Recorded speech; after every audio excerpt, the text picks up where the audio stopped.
Greetings, travelers. I'm Enra Silver, and welcome to episode 9 of Starfield Shipwright. Today, we're going to check out the interiors of all the 2x1 Science Lab halves. In my head, I break each hab into a middle and two end sections. Anything in the middle section usually stays put, but snapping things to the outside of the hab will cause items on the inside to rearrange and or delete. In this episode, I'll go through each manufacturer's version of the hab with full interior deco. Then I'll show you the same hab with portholes snapped to all 6 side points, so you can see what you'll sacrifice by snapping another hab or a porthole in a specific spot.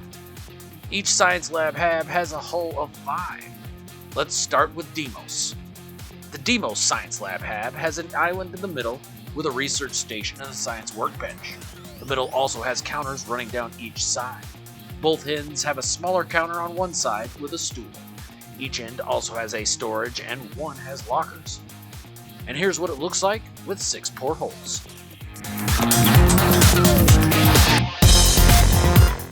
Next up is Nova.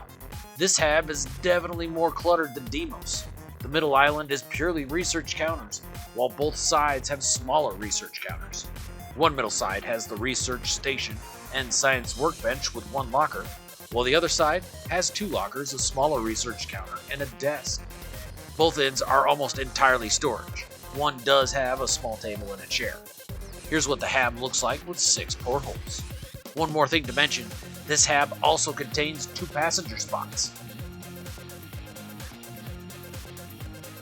This is the only one of the Science Lab habs to have any passenger or crew spots. The Stroud Eklund hab has a very similar setup to Deimos, but slightly dimmer lighting.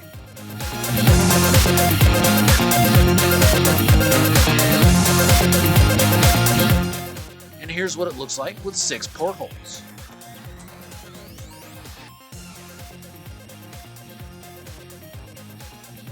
Hope Tech has the dimmest of the habs.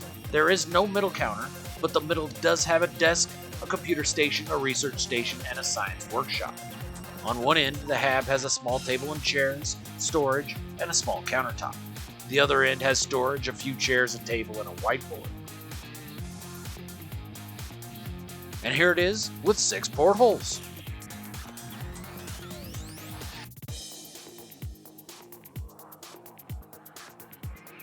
Finally, we have Tayo. This is very similar to the Hope Tech hab, but for once, it seems to be slightly less well lit.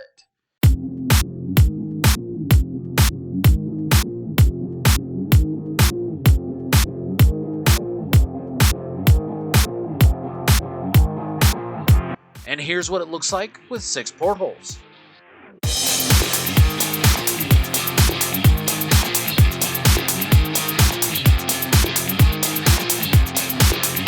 Well, that's going to do it for this episode of Starfield Shipwright. Thanks for hanging out until the end. Hopefully you found something useful. If you did, please like that smash button, comment, and subscribe. I'm Enra Silver, and I'll see you around the verse.